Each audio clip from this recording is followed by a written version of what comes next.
जुमा जुमा 7 दिन से शक्ति सिंह प्रवक्ता बने हैं। आरजेडी का इतिहास उनको मालूम नहीं है। अगर शहाबुद्दीन साहब का दिल्ली में तबीयत खराब था तो कितने दिन लालू जी गए थे, कितने दिन तेजस्वी जी गए थे। शहाबुद्दीन साहब एक नाम नहीं है, शहाबुद्दीन साहब एक बिहार के मुसलमानों का चेहरा है। अगर उसका विरोध कीजिएगा तो आरजेडी से सारे मुसलमान विरोध करना चालू कर देंगे। मुसलमानों का वोट आरजेडी के साथ है, वो शहाबुद्दीन का देन है। जिस समय लालू जी जेल जा रहे थे उस समय आरजेडी पार्टी टूट रही थी, आरजेडी पार्टी खत्म हो रही थी। वो शहाबुद्दीन साहब जो राबड़ी देवी को मुख्यमंत्री बनाने का काम किया। 60 सीट पर मुसलमान का प्रभाव रहता है। अगर उनको इग्नोर किया गया तो बिहार के मुसलमानों को इग्नोर करने का मतलब हो जाता है। शहाबुद्दीन साहब का इग्नोर नहीं है, बिहार के मुसलमानों का इग्नोर है। बिहार के मुसलमानों को इग्नोर किया जाएगा।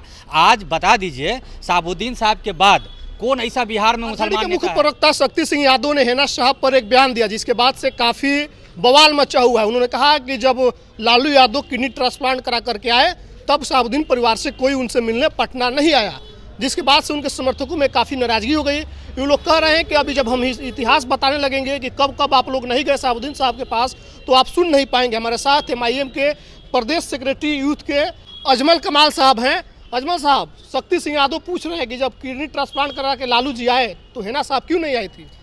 जुमा 7 दिन से शक्ति सिंह प्रवक्ता बने हैं। आरजेडी का इतिहास उनको मालूम नहीं है। अगर आरजेडी का इतिहास मालूम रहता तो शहाबुद्दीन साहब पर वो उंगली नहीं उठाते। आरजेडी के संस्थापक सदस्य शहाबुद्दीन साहब हैं। मुसलमान वो कौम होती है कि शहाबुद्दीन साहब ने बोल दिया था कि मरना स्वीकार है लेकिन पार्टी नहीं छोड़ेंगे, नेता हमारे लालू जी रहेंगे। वो आदमी पर आप उंगली उठाइएगा। आज वो आरजेडी को सींच कर इतना बड़ा किए हैं। आज जो मुसलमानों का वोट आरजेडी के साथ है वो शहाबुद्दीन का देन है। जिस समय लालू जी जेल जा रहे थे उस समय आरजेडी पार्टी टूट रही थी, आरजेडी पार्टी खत्म हो रही थी।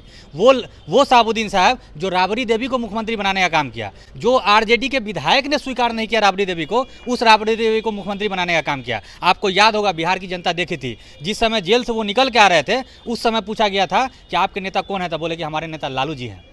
उस पर आप उंगली उठाते हैं। लेकिन वो बोल रहे कि उनका परिवार जो है, हम लोग शादी में भी गए लेकिन वो लोग हमारे यहाँ नहीं आते हैं।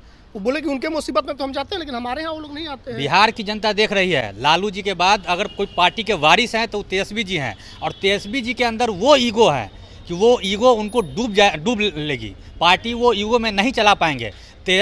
शहाबुद्दीन साहब का दिल्ली में तबीयत खराब था तो कितने दिन लालू जी गए थे, कितने दिन तेजस्वी जी गए थे, कितने दिन उनके परिवार से गए थे। डेड बॉडी जब बिहार से लाने की बात आई, दिल्ली से बिहार लाने की बात आई तो उसमें वो पहल नहीं किए थे। और आज बोलते हैं कि लालू जी को देखने आने के लिए, लालू जी के लिए तो शहाबुद्दीन साहब, लालू जी के चक्कर में ही उनकी ये हुई, तबीयत खराब हुआ।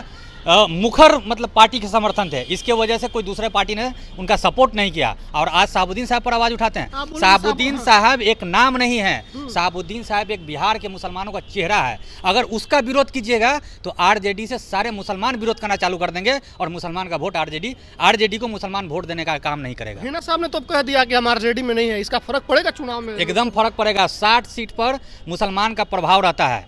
अगर उनको इग्नोर किया गया तो बिहार के मुसलमानों को इग्नोर करने का मतलब हो जाता है। शहाबुद्दीन साहब का इग्नोर नहीं है, बिहार के मुसलमानों का इग्नोर है। बिहार के मुसलमानों को इग्नोर किया जाएगा।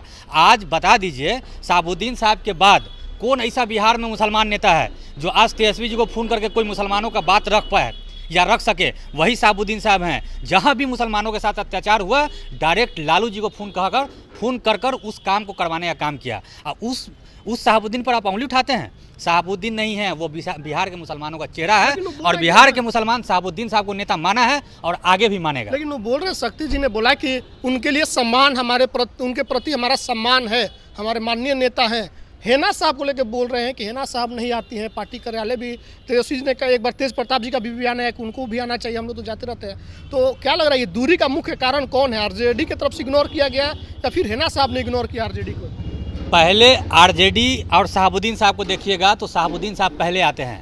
उस परिवार का ये नियम है कि हम जनता के लिए राजनीति करते हैं, पार्टी के लिए राजनीति नहीं करते हैं। पार्टी हमारा ठीक है, साइड से पार्टी है, हम लोगों के बीच रहते हैं, जनता के बीच रहते हैं। अगर जनता से समय मिला तो हम पार्टी को समय देंगे। यही स्ट्रेटजी सिवान में शहाबुद्दीन साहब का भी रहा कि वो पार्टी को ये नहीं करते थे, वो जनता के बीच रहते थे। जनता का जो मुद्दा रहता था पार्टी के माध्यम से विधानसभा लोकसभा में उठाने का काम करते थे।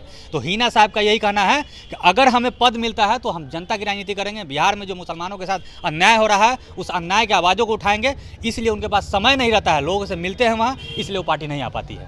तो अगर नहीं आएंगे आरजेडी में तो प्रभाव पड़ जाएगा इसका। एकदम प्रभाव 60 सीट पर प्रभाव पड़ेगा, और 60 सीट पर अगर हिना साहब को इग्नोर किया गया तो मुसलमान आरजेडी पार्टी को भी इग्नोर करने का काम करेगी। चलिए, तो हमारे साथ एमआईएम के प्रदेश सचिव थे, इन्होंने जो कहा आपने सुन लिया। आप क्या मानते हैं कि आरजेडी ने सम्मान दिया मोहम्मद शहाबुद्दीन साहब को, या फिर उन्होंने आरजेडी को इग्नोर कर दिया? आपके मन में जो भी है प्रतिक्रिया कमेंट बॉक्स में लिखिएगा। बहुत बहुत धन्यवाद।